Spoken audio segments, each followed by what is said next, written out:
For decades, Burt Reynolds appeared untouchable. He was the actor who packed theaters, dominated magazine covers, and earned millions with a smile that made success look effortless. Yet when he passed away, the fortune most people assumed he still possessed had already vanished.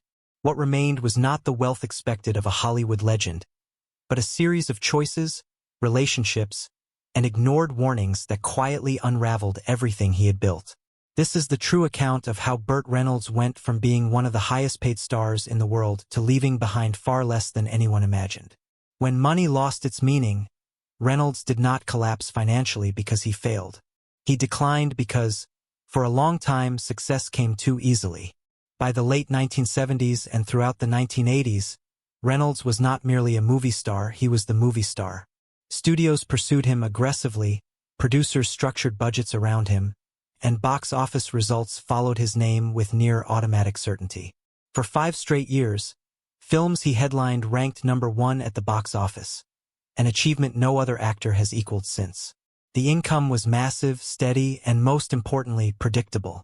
At his height, Reynolds earned amounts that, adjusted for today's value, would translate into tens of millions per film. He did not interpret this as excess. He viewed it as permanence.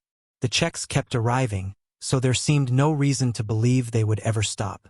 That belief shaped every financial move he made afterward. Reynolds never prepared for decline because decline, in his view, was something that happened to others. Actors who faded, actors who chose poorly, actors who aged out of relevance. He did not think those categories applied to him. His lifestyle reflected that confidence. He surrounded himself with luxury that felt effortless rather than calculated. Private jets were not indulgences. They were conveniences.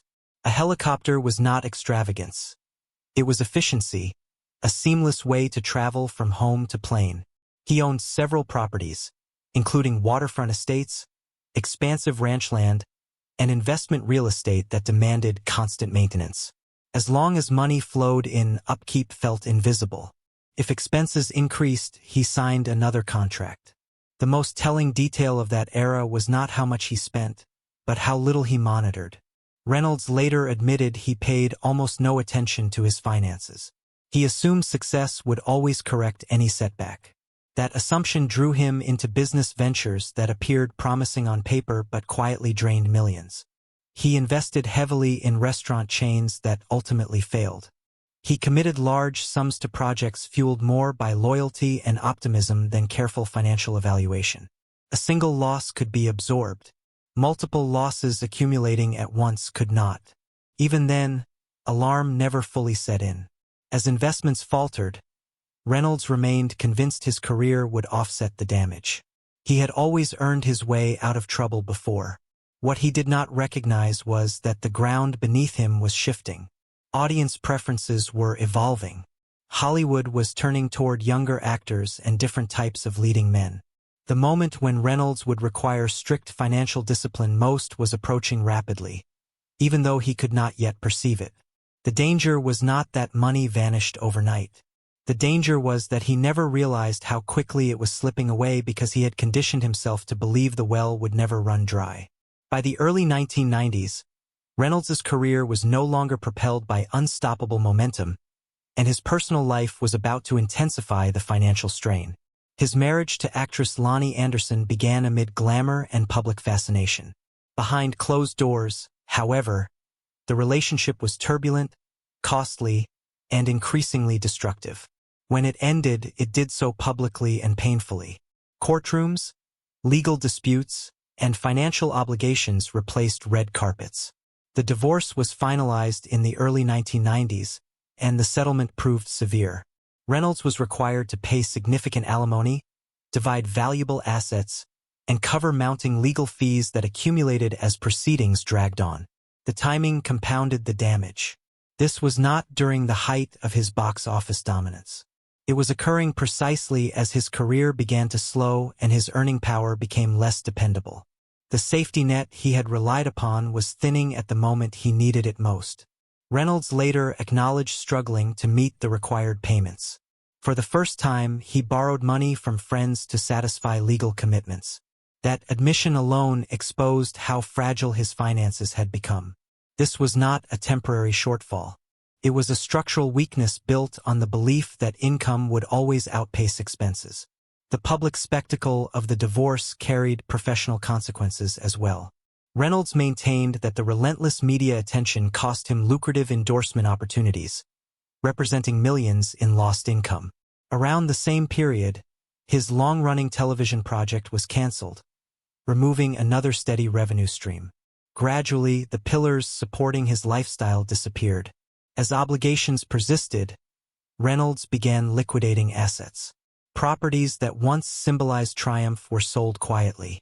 Personal memorabilia, items he never imagined relinquishing, were auctioned to maintain solvency. Even his cherished Florida dinner theater, a passion project intended to nurture community talent, had to be sold. The irony was profound. The theater had given opportunities to others but rarely generated profit, and he could no longer afford to sustain it. By the mid-1990s, the illusion had dissolved. The actor who once commanded millions per film was struggling to cover obligations rooted in a marriage that had already ended. When Reynolds filed for bankruptcy, the figures were stark. His debts exceeded his remaining assets by a wide margin. Years of unrestrained spending combined with the crushing impact of divorce had erased what could have been generational wealth. After the divorce depleted his reserves, Reynolds believed he could recover the way he always had, by working more. For decades, Hollywood had functioned as his financial safeguard. If money ran short, another film followed. If an investment failed, another contract compensated. But by the mid-1990s, that formula no longer held. The industry had shifted, and Reynolds discovered that reputation alone no longer guaranteed opportunity. Leading roles were no longer automatic. Studios exercised caution.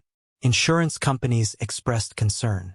His health history made productions hesitant, while younger actors were less expensive and easier to market. Even when roles arrived, compensation was smaller and inconsistent.